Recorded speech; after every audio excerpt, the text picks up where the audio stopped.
guys, so for today's video, isi-share ko lamang po sa inyo mga guys kung paano ko nga ba nasi-set up ang aking payment method at ang aking tax information. Una, makaka-set up ka lang nito mga guys kung na-invite ka na ni Meta. Halimbawa, na-hit mo na ang monetization sa stars or add-on reels. So ngayon mga guys, ang aking isang profile ay available na for set up sa stars. So i-set up na natin ito mga guys. Una, click get started. At dito naman guys, merong first name. So ilagay mo lang yung first name mo dyan. At dito sa ibaba is last name. And then, date of birth. Ilagay mo yung date of birth and then country. Kung nasa Pilipinas ka mga guys, hanapin mo lang yung Philippines. Ayan, click mo lang yung Philippines. Ayan na mga guys, pagtapos ka na, click ang next. And then, dito naman sa enter business info, so dito sa business type, ilagay mo dyan mga guys, individual. And then, click next.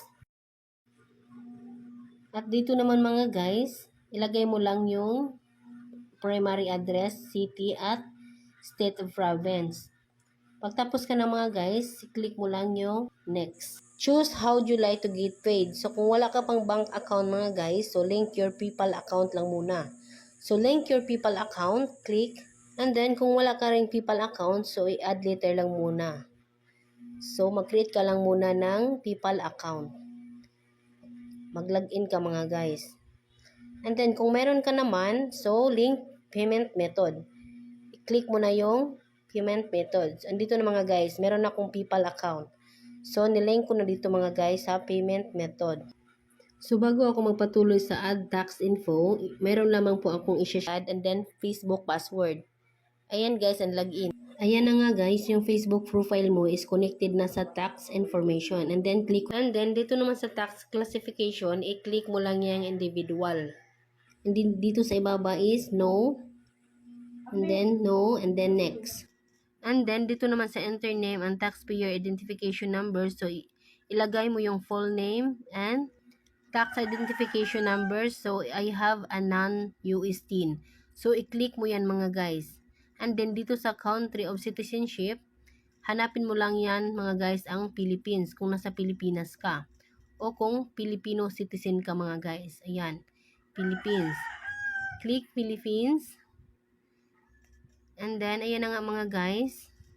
I-check mo yung tax identification number yung I have non-US10. And then, pagkatapos, click next. And then, dito naman mga guys, is i-review mo lang. And then, click next. And then, dito naman sa add your mailing address is same as permanent address. And then, provide additional details relating to your service. Click 0%. Click next. Yan. And then, dito sa tax information, consent and sign. Ayan mga guys, i-check mo yung blue and then scroll down. Scroll down.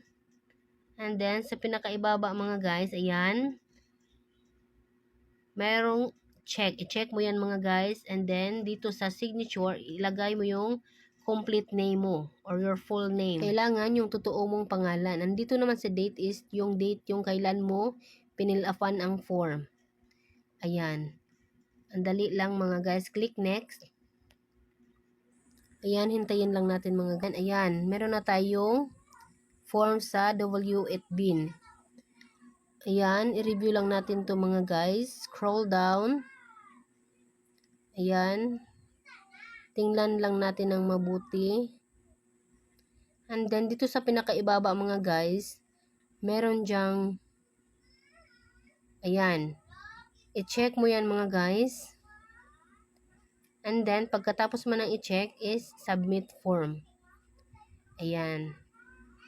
So, ayan na nga mga guys. You have successfully submitted your information and your information has been verified. So, mga guys, ayan. Click that blue na nasa ibaba mga guys.